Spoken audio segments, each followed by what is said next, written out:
কি ক'ব?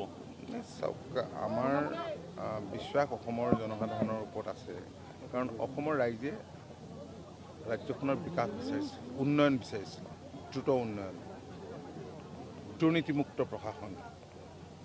বিজেপি নেতৃত্বাধীন মিত্ৰজোঁট চৰকাৰখনে যোৱা সময়ছোৱাত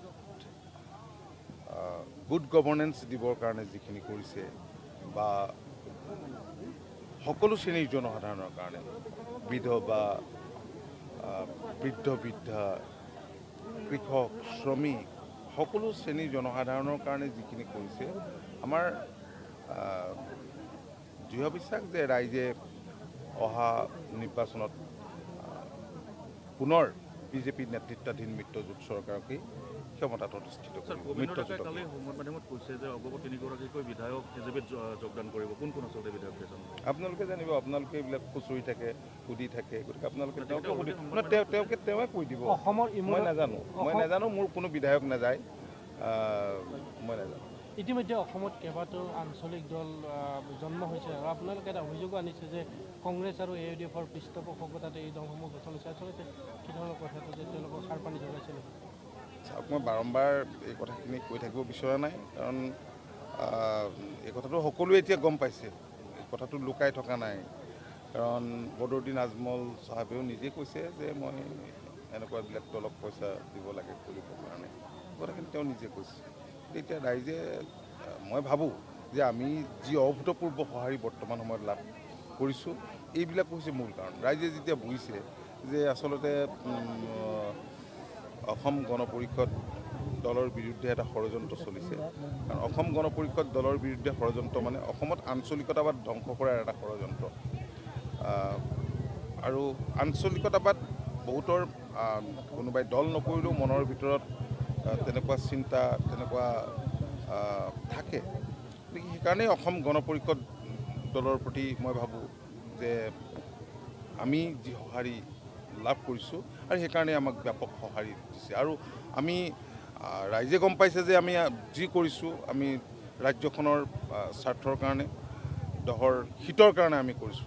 আমি জনসাধাৰণক বিশ্বাসঘাতকতা কৰা বুলি যিখিনি অভিযোগ আমাৰ ওপৰত উত্থাপন কৰে বা জাতীয়তাবাদ ধ্বংস কৰা বুলি, আমিতো এই কথাটো স্পষ্টভাৱে কৈছোঁ যে মিত্ৰতা মানে আত্মসমৰ্পণ নহয়, মিত্ৰতা মানে বশ্যতা স্বীকাৰ নহয়, মিত্ৰতা মানে তলত নহয়, মিত্ৰতা সময়ৰ আহ্বান। আৰু সেই মিত্ৰতা আমি কৰিছোঁ, কাৰণ আমি এইকাৰণে কৰিছোঁ যে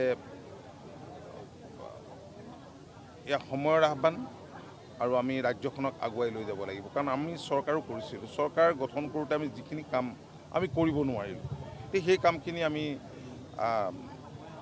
গভীৰভাৱে আশা কৰিছোঁ আৰু বিশ্বাস ৰাখিছোঁ যে বিজেপি নেতৃত্বাধীন মিত্ৰজোঁট চৰকাৰে কৰিব। অগপৰ সন্মুখত প্ৰত্যাহ্বান কিমান বুলি ভাবে এই নতুন যিবিলাক যি শক্তি? আমি যিকোনো প্ৰত্যাহ্বান নেওচিবলৈ আমি সাজু আছোঁ, আমাৰ দলৰ প্ৰতিজন সৈনিক সাজু, আৰু সেইকাৰণেই দলটোৰ এনেদৰে উত্থান ঘটিছে। আপোনালোকৰ এইবাৰ প্ৰচাৰ কিমান হাইটেক বা কিমান ITৰ হেল্প লোৱা হ'ব? চাওক, আমি ছ'চিয়েল মিডিয়া, ইনষ্টাগ্ৰাম, মানে ছ'চিয়েল মিডিয়াৰ ওপৰত আমি গুৰুত্ব আৰোপ কৰিছোঁ। আমাৰ আৰম্ভ কৰা কিছু পিছতীয়া হৈছে, কিন্তু যোৱা দিনকেইটাত ক্ষিপ্ৰতাৰে এই কামখিনি আমি আগবঢ়াই নিবলৈ চেষ্টা কৰিছোঁ, আৰু সহযোগিতা আমি পাইছোঁ। আমি শেহতীয়াকৈ মিছ কলৰ জৰিয়তে সভ্যৱৰ্তীৰ আমি ব্যৱস্থা কৰিছোঁ। 21ৰ নিৰ্বাচনত বিশেষকৈ AUDF মাজত যদি মিত্ৰতা হয়, অগপ বা মিত্ৰ দলৰ কেনেকুৱা ক্ষতি হ'ব বুলি আপোনালোকে আশা কৰে বা হ'ব নেকি? ক্ষতি নহয়, অকণো ক্ষতি নহয়। ক্ষতি তেওঁলোকৰ হ'ব, আৰু আমিতো কৈছোঁৱেই যে এই এলায়েন্স আনহলি এলায়েন্স। আপোনালোকৰ যিহেতু মিত্ৰতাৰ প্ৰথম কথাটো আহিব যে আসন বুজাবুজিৰ ক্ষেত্ৰত আপোনালোকে কি ধৰণে বিচাৰিব? আজি কৈছে যে অভয়পুৰীৰ যি দুটা সমষ্টি আছে, বঙাইগাঁও বাদ দি পূৰ্বতে আপোনালোকৰ প্ৰতিনিধি এই সমষ্টিসমূহৰ না, আমি চাই আছোঁ ক'ত ক'ত আমাৰ সম্ভাৱনা আছে, ক'ত ক'ত সম্ভাৱনা আছে। প্ৰথম কথা হ'ল যে আমি যোৱাবাৰ 14খন আসনত আমি জয়লাভ কৰিছোঁ, 24খন আসন আমি পোনপটীয়াভাৱে 24খন আসনত প্ৰতিদ্বন্দ্বিতা কৰিছিলোঁ, আৰু 4খনত বন্ধুত্বমূলক প্ৰতিদ্বন্দ্বিতা। কিন্তু যোৱাবাৰতকৈ এইবাৰ ৰাইজৰ সঁহাৰি আমাৰ প্ৰতি, ৰাইজৰ সহযোগিতা কিন্তু বেছি। গতিকে সেই হিচাপে আমি কথাবিলাক ভাবিম, আৰু ক'ত ক'ত আমাৰ সম্ভাৱনা বেছি উজ্জ্বল সেইখিনি আমি ছাৰ্ভেও কৰাইছোঁ। আমি ভালকৈ পৰ্যবেক্ষণ কৰি পৰ্যালোচনাৰ অন্তত আমি সিদ্ধান্ত ল'ম। 14ৰ পৰা কেইটা হ'ব বুলি ভাবিছে এইবাৰ এছেম্বলিত? বেছি হ'ব। বেছি হ'ব, মই আজিৰ দিনটো নকওঁ। ইতিমধ্যে ক'লে 20 বা 25 মিনিমাম। মই সংখ্যা নকওঁ আৰু তেখেত দলৰ জ্যেষ্ঠ নেতা তেখেতে কৈছে আৰু হয় তেখেতৰ নিজস্ব এটা কিবা তথ্যৰ ভিত্তিতে কৈছে। দলৰ এগৰাকী জ্যেষ্ঠ নেতা 7 বাৰ কৈ তেওঁ বঙাইগাঁও সমষ্টিৰ পৰা জিকিছে, তেওঁ পৰ্যবেক্ষণ অশুদ্ধ নিশ্চয় নহ'ব। সংখ্যালঘু ভোটাৰৰ ক্ষেত্ৰত বিজেপিয়ে ইতিমধ্যে স্পষ্টকৈ কৈছে যে সংখ্যালঘুৰ ভোট তেওঁলোকক নালাগে। আপোনালোকে বিজেপিৰ সৈতে মিত্ৰতা মইতো সেই কথাখিনি মোৰ বক্তব্যত দেখোন মোৰ বক্তব্যত মই কথাখিনিতো স্পষ্টকৈ কৈছোঁ, নতুনকৈ ক'বলগীয়া আছে বুলি মই আৰু ভবা নাই। কাৰণ আমাৰ ৰাজ্যখনত ইয়াত ধৰ্মীয় সংখ্যালঘু আছে, ভাষিক সংখ্যালঘু আছে, বিভিন্ন জাতি জনজাতি জনগোষ্ঠীৰ লোক আছে। গতিকে আমি এনেকুৱা এখন অসম বিচাৰোঁ য'ত সকলোৰে সমমৰ্যাদা থাকিব, সমান অধিকাৰ থাকিব। মানে শত্ৰু পক্ষক মই যিকোনো ক্ষেত্ৰত মোৰ সাংস্কৃতিক ক্ষেত্ৰতো অপজিট যোনটো পক্ষ তেওঁক পটকৈ উইক বুলি ভাবি পেলাই আগবঢ়াটো উচিত নহয়। মই গতিকে যিকোনো খবৰে মোক বিৰাট বেছি উৎফুল্লিত কৰি দিয়া বা বিৰাট নকাৰাত্মক খবৰ এটা বিৰাট হতাশ কৰি দিয়া সেইটোত থাকিব নালাগে। আচলতে একদম এটা নিউট্ৰেল এটা মাইণ্ড এটাত লৈ চলিব লাগে। মই সেইধৰণে চলোঁ। ভাল হ'লে ভাল, কিন্তু মোৰ কথা হ'ল কম কষ্ট কৰিব লাগে, কৰ্ম কৰিব লাগে, 100% এফৰ্ট কৰিব লাগে। আৰু তাৰে আজি ইয়াতে অভয়াপুৰীটো সেই কষ্টৰ দিশেই অগপদলৈ বহু লাগি আছে। বহু আমি জাতীয় ঐক্য সমাৰোহ বিভিন্ন জেগাত কৰি আছোঁ। মই ভাবোঁ শুদ্ধ দিশত কৰ্ম কৰি গ'লে আপুনি ভাল ফলাফল পাব। বাইদেউ অভয়াপুৰীৰ তিনিটা বঙাইগাঁও তিনিটা সমষ্টি আছে, উত্তৰ অভয়াপুৰী, দক্ষিণ অভয়াপুৰী আৰু বঙাইগাঁও। তিনিওটা আপোনালোকৰ দলৰে থাকিব। এতিয়ালৈকে আচলতে ক'ত কোন প্ৰাৰ্থী থাকিব সেইখিনি কথা আমি ক'ব পৰা অৱস্থাত নাই। বা মই ভাবোঁ আমাৰ মাননীয় নেতৃবৰ্গ অতুল বৰা ডাঙৰীয়া, কেশৱ মহন্ত ডাঙৰীয়া বা আমাৰ ফণীফুকন চৌধুৰী দাদা, তেওঁলোকে যিহেতু মিত্ৰজোঁটৰ চৰকাৰখন আছে, গতিকে ইয়াত ভাৰতীয় জনতা পাৰ্টীৰ লগতো বহি ভালকৈ তেওঁলোকে ডিছকাছ কৰি এই কথাখিনি আপোনালোকৰ সন্মুখত ৰাখিব। অসম জাতীয় পৰিষদ আৰু ৰাজ্যৰ দল দুটা দল আহিছে। হয় হয়, তেওঁলোকে আপোনালোকৰ কিছু প্ৰত্যাহ্বান আনিব নেকি? প্ৰত্যাহ্বানটো থাকিবই, যিহেতু বেলেগ বেলেগ দল আছে, বেলেগ বেলেগ বিচাৰধাৰা, এইটো আচলতে আদৰ্শৰ মোৰ ভাবোঁ মই আদৰ্শৰ সংঘৰ্ষ। কিন্তু আঞ্চলিক দল হিচাপে দুয়োটি দললৈ মোৰ ফালৰ পৰা ব্যক্তিগতভাৱে মোৰ শুভেচ্ছা আছে।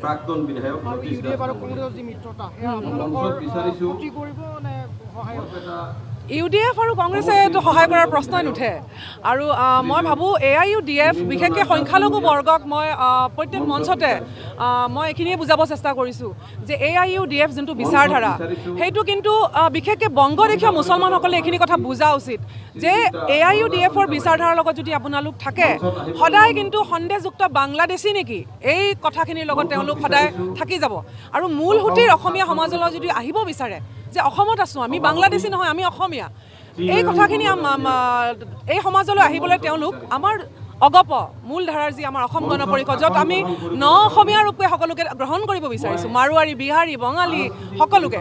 গতিকে মই ভাবোঁ AIUDF আৰু কংগ্ৰেছৰ পৰা বিশেষকৈ সংখ্যালঘু বৰ্গ অসম গণ পৰিষদৰ মজিয়ালৈ অহা উচিত। মই সেইটোৱে আহ্বান কৰিম। Thank U.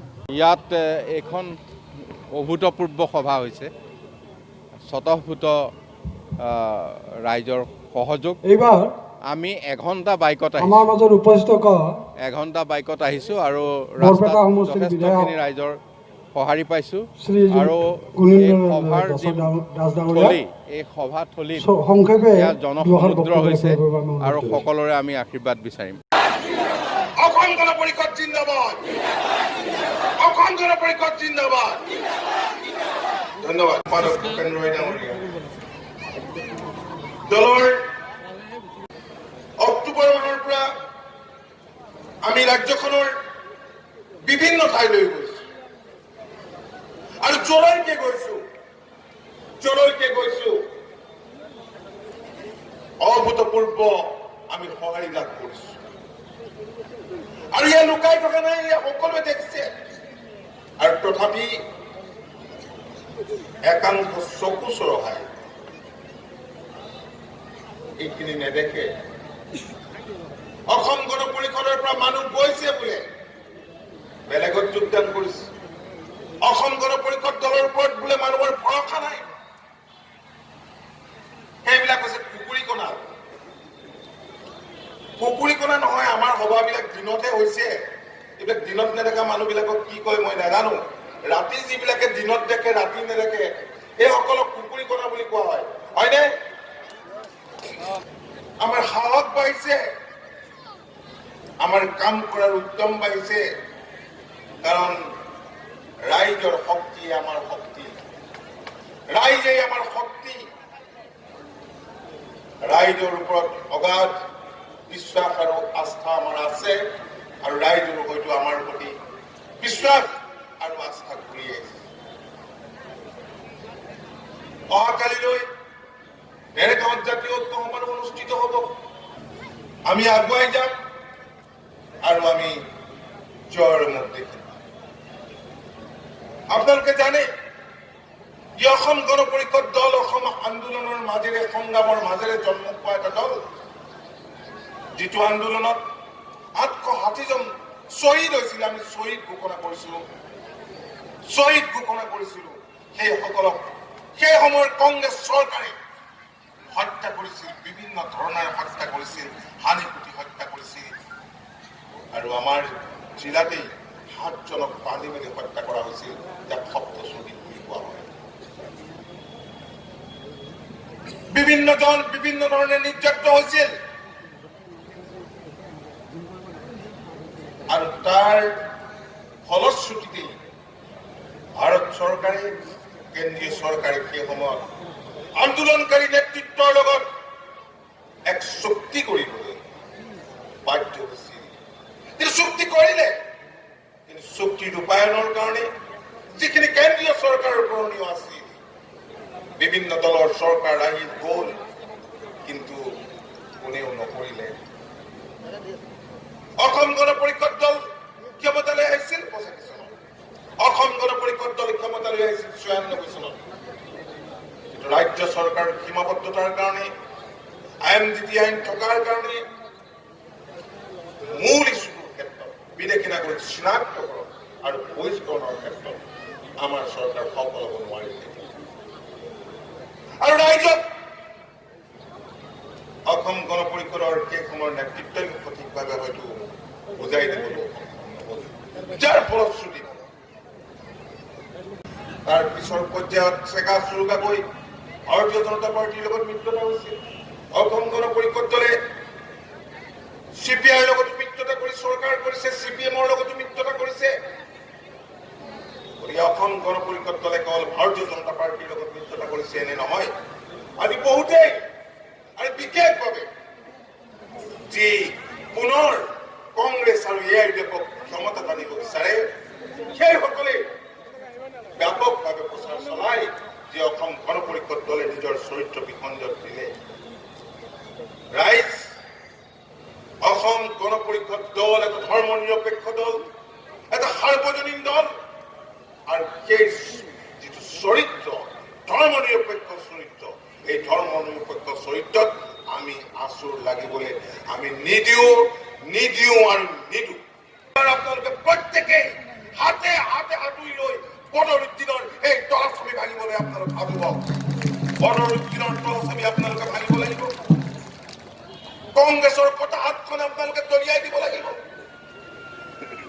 কংগ্ৰেছৰ কটা হাত দলিয়াই দিব লাগিব। আপোনালোকে ভুল নকৰিব, কাৰণ কংগ্ৰেছ AIUDFৰ মিত্ৰতাৰ পিছত মিত্ৰতাটো হৈছে আপোনালোকে জানে, দুৰ্বল কৰিবৰ কাৰণে অসম গণ পৰিষদ দলক বদনাম দি নতুন নতুন কেতবোৰ আঞ্চলিক ৰাজনৈতিক দলৰ সৃষ্টি কৰিছে। আঞ্চলিক ৰাজনৈতিক দলৰ সৃষ্টি কৰিছে। আৰু বদৰুদ্দিন আজমল চাহাবে নিজে কৈছে, আপোনালোকে শুনিছে, মুকলিকে কৈছে, লুকাই চুৰ কৰি কোৱা নাই যে এই নতুন দলবোৰ খুলিবৰ কাৰণে মই পইচা দিব লাগে। গতিকে কি লুকাই থাকে এই কথা? ৰাইজে বুজিবলৈ বাকী থাকিলে নে কোনে এই দলবিলাক সৃষ্টি কৰিছে, কাৰ স্বাৰ্থত সৃষ্টি কৰিছে? আৰু মই দেখিছো এই দলবিলাকৰ মুখত দিনত মুদ্ৰাবাদ আৰু ৰাতি হলে সুবিধাবাদ। তেওঁলোকৰ দৃষ্টিত কোনো আঞ্চলিকতাবাদ নাই, কেৱল আছে সুবিধাবাদ। কিন্তু লাভ নহব। অসমৰ জনসাধাৰণে ইতিমধ্যে বুজি উঠিছে, বঞ্চিত হৈছে। ধৰ্মৰ নামত যিসকলে ৰাজনীতি কৰি কৰি মানুহখিনিক বঞ্চিত কৰি ৰাখিছে, ধৰ্মৰ নামত ভেদাভেদ সৃষ্টি কৰি মানুহক বঞ্চিত কৰি ৰাখিছে। সেই মানুহখিনি আজি কি অৱস্থাত আছে? সেই মানুহখিনিৰ কাৰণে ওচৰ এলেকাৰ মানুহৰ কাৰণে কি কৰিছে? নামনি অসমীয়াৰ ধৰ্মীয় সংখ্যালঘুসকলৰ কাৰণে তেওঁ কি কৰিলে? তাত ভাল স্কুল আছে নে ভাল মহাবিদ্যালয় আছে নে ভাল চিকিৎসালয় আছে? শাস্ত্ৰীয় গায়নৰ জৰিয়তে পোৱা নাছিলো সেই সেই দতৰাৰ ধ্বনি কৰবাৰ ভিতৰত বাজি উঠিলে আৰু মোৰ কাৰণে সেয়াই সাধনা, সংগীতৰ সেয়াই সাধনা আৰু জাতিৰ পৰিচয়ো মোৰ কাৰণে দতৰাই, মোৰ কাৰণে পৃথক নহয় এই গোটেইবোৰ কথা। গতিকে অভয়াপুৰী আহি আপোনাৰ সভা পাই অতিকে নিজৰ মানুহখিনি পোৱা যেন লাগিছে। মৰি হে শাম শয়নে স্বপনে তোমাৰ নাম। নদীৰ পাৰত আমরা মরিল আতাপিলা কাঁচা খাই দিন দয়াল করুণাময় রাম নারায়ণ দিন দয়াল করুণাময় রাম নারায়ণ। মই এতিয়া অলপ এইফালে যাব পাৰো মাজত, কাৰণ এইফালে ৰাইজৰ লগত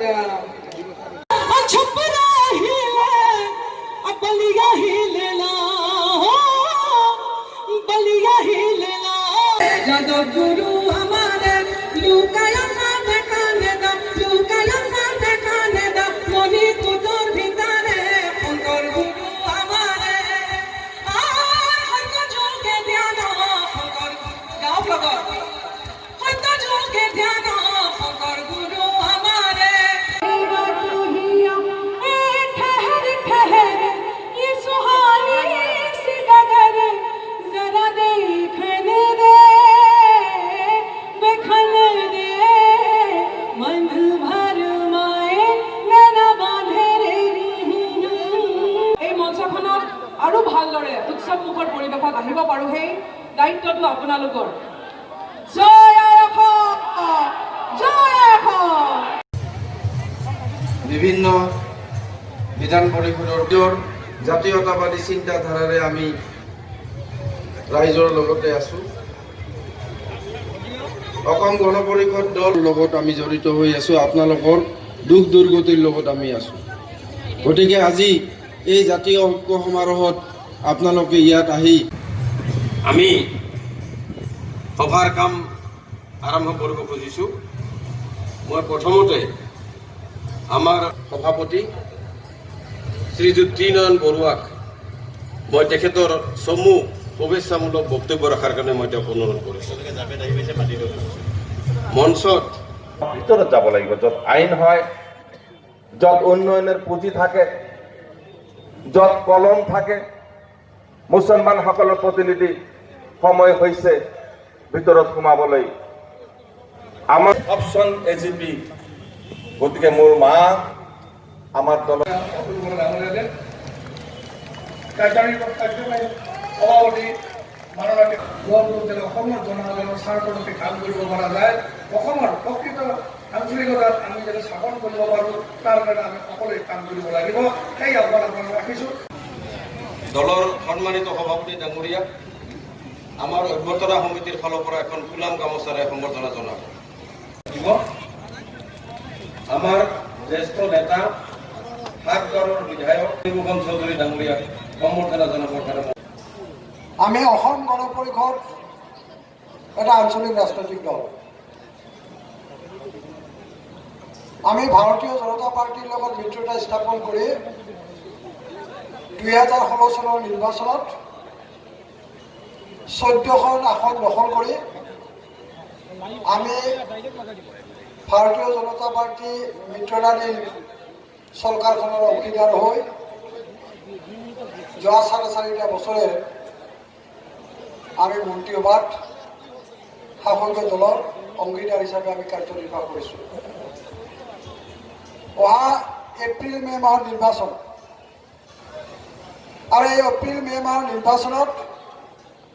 নিৰ্বাচনৰ প্ৰাক মুহূৰ্তত আজি আমি অভয়াপুৰীত অসম গণ পৰিষদ এই আঞ্চলিক ৰাজনৈতিক দলটো আমি কিমান শক্তিশালী, আমাৰ স্থিতি কিমান শক্তিশালী, আমি সাংগঠনিক দিশত কিমান শক্তি আমাৰ আছে, এই কথাটো আজিৰ এই গণসমাৱেশত, এই ঐক্য সমাৰোহত সমবেত হোৱা ৰাইজেই প্ৰমাণ কৰিছে যে অভয়াপুৰী উত্তৰ আৰু অভয়াপুৰী দক্ষিণ বিধানসভা সমষ্টিত আমি কিমান শক্তিশালী। আমাৰ দলৰ কৰ্মীসকল, আমাৰ দলৰ ইয়াত বিৰোধী পক্ষৰ বিধায়ক থকাৰ পিছত এই দুইটা সমষ্টিৰ দলীয় যি ভেটি, দলৰ যি সংগঠন, এই দলীয় ভেটি আৰু সংগঠন আপোনালোকে একো নেপায়ো মজবুত কৰি ৰাখিছে।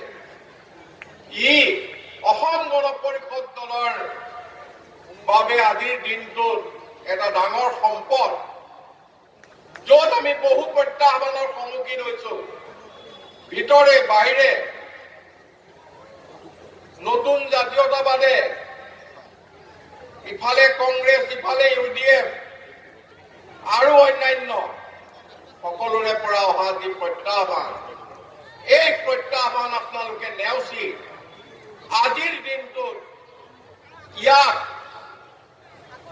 এতিয়ালৈকে যিমানখিনি আমাৰ জাতীয় ঐক্য সমাৰোহ হ'ল, সকলো জাতীয় ঐক্য সমাৰোহৰ ভিতৰত এইখন এখন উল্লেখযোগ্য জাতীয় ঐক্য সমাৰোহ, য'ত প্ৰকৃততে আমাৰ সকলো জাতি জনগোষ্ঠী একত্ৰিত কৰাই আপোনালোকে ইয়াত আপোনালোকৰ শক্তি প্ৰদৰ্শন কৰিলে। আজি এইটোৱে নহয়, আপোনালোকে অহা নিৰ্বাচনৰ কাৰণে সকলো প্ৰস্তুতি আৰম্ভ কৰক। মিত্ৰ শক্তিৰ লগত, মিত্ৰজোঁটৰ লগত আমাৰ এই দুটা সমষ্টি যোৱাবাৰ আমি ইয়াত প্ৰতিদ্বন্দ্বিতা কৰিছো। গতিকে অসম গণ পৰিষদৰ দলৰ লগত এই দুইটা সমষ্টি আছে। সেইকাৰণে আমাৰ আজিৰ দিনটোত যদি বিশ্বাস আছে, আপোনালোকে অসম গণ পৰিষদ দলৰ ওপৰত আপোনালোকে বিশ্বাস ৰাখক, আস্থা ৰাখক। আমি সকলো ধৰ্মীয় সংখ্যালঘুক অসম গণ পৰিষদ দলে সম্পূৰ্ণ নিৰাপত্তা দিম। যি নিৰাপত্তা UDF দিব নোৱাৰে, যি নিৰাপত্তা কংগ্ৰেছে দিব নোৱাৰে, কোনেও দিব নোৱাৰে, সেই নিৰাপত্তা কেৱল অসম গণ পৰিষদ দলে দিব পাৰিব। এতিয়া মই সম্পূৰ্ণ নিৰাপদ অসম গণ পৰিষদ দলৰ লগত সংখ্যালঘু সম্প্ৰদায়ৰ সকলো লোক, এইটো নিশ্চিত থাকক। আৰু এটা কথা কৈ যাব লাগিব, অকণমান আগতে আমাৰ ফণীদাই কৈ গৈছে, ফণীভূষণ চৌধুৰী ডাঙৰীয়াই, তেখেতে কৈ গৈছে যে অহাবাৰ চৰকাৰ অসম গণ পৰিষদ বিজেপিৰ মিত্ৰজোঁটৰ। গতিকে বিজেপি মিত্ৰজোঁটৰ অসম গণ পৰিষদ এক শক্তিশালী পাৰ্টনাৰ আৰু শক্তিশালী বন্ধু, শক্তিশালী মিত্ৰ হিচাপে থাকিব। অহাবাৰ কোনো পধ্যে, কোনো কাৰণে কেতিয়াও ইয়াত আৰু কংগ্ৰেছ UDFৰ চৰকাৰ নহয়, এইটো আপোনালোকে নিশ্চিত থাকক। এইটো এইবাৰ মনৰ পৰা আঁতৰাই দিয়ক। পিছত কি হ'ব মই নাজানো, অহাবাৰ নোহোৱাটো নিশ্চিত, সকলো ফালৰ পৰা নিশ্চিত। সকলো সমীক্ষাই কৈছে কোনো ধৰণে তেওঁলোকৰ আৰু চৰকাৰ নহয়। গতিকে চৰকাৰ হ'ব মিত্ৰজোঁটৰ চৰকাৰত আমি সকলো থাকিব লাগিব। সংখ্যালঘু, সংখ্যাগুৰু সকলোখিনি থাকিব লাগিব। আৰু আমি সকলোখিনি থাকি এই অসম গণ পৰিষদ থকা এই বিজেপি মিত্ৰজোঁটৰ যি চৰকাৰ হ'ব, এই চৰকাৰত আমি অংশীদাৰ হ'ব লাগিব। গতিকে শক্তিশালী অংশীদাৰ হ'ব লাগিব, শক্তিশালী মিত্ৰ হ'ব লাগিব, শক্তিশালী বন্ধু হ'ব লাগিব। আৰু আমি ক'ব পৰা অৱস্থাত নাই তেখেতসকলে কাক আশ্ৰয় লৈ ৰাজনীতি কৰিবলৈ বিচাৰিছে। আমাৰ স্পষ্ট কথা, অসম গণ পৰিষদ আঞ্চলিক দলে এতিয়া নহয়, 2001 চনতে বিজেপিৰ লগত মিত্ৰতা কৰিছিল, মাজে মাজে কৰিছে, মাজে মাজে নাই কৰা। এতিয়াও আমাৰ স্পষ্ট কথা যে আমি বিজেপিৰ লগত মিত্ৰতা কৰিছো, আৰু মিত্ৰতা কৰোঁতে আঞ্চলিকতাবাদৰ কোনো চৰ্তত আমি আপোচ কৰা নাই, কোনো আপোচ নকৰাকে এই মিত্ৰতা কৰিছো। আৰু তেওঁলোকে তেওঁলোকে কোনখন চৰকাৰৰ মুখলৈ চাই আছে যে কংগ্ৰেছ ইউডিএফে মিত্ৰতা কৰিব, তাত বিধায়ক জিকিব আৰু সেইখন চৰকাৰত সেই আঞ্চলিক শক্তি থাকিব। তেওঁলোকেতো নিজে চৰকাৰ গঠন কৰিব নোৱাৰে, নিজে ক'ৰবাত জিকিব পাৰিব, সেইটো এতিয়া আমি আজি কৈ দিব পৰা অৱস্থাত নাই। কিন্তু সেই আমাৰ বিৰোধী শক্তিটোক অস্ত্ৰই সেই আঞ্চলিকতাবাদীসকলে দিবলৈ কিয় বিচাৰিছে, তাৰ অন্তৰালত কি আছে? গতিকে সেই কাম সমূলাংশে যাতে আমি হ'বলৈ দিব নোৱাৰো, এইখিনি কথা আমি প্ৰত্যেকজনে নিশ্চিত হ'ব লাগিব যে তেনে অভিপ্ৰায় পূৰণ কৰিবলৈ আমি নিদিওঁ, কংগ্ৰেছকো নিদিওঁ, ইউডিএফকো নিদিওঁ, আৰু নতুনকৈ যিসকলে মূৰ দাঙি উঠিছে তেওঁলোককো আমি সেই অভিপ্ৰায় পূৰণ হ'বলৈ নিদিওঁ।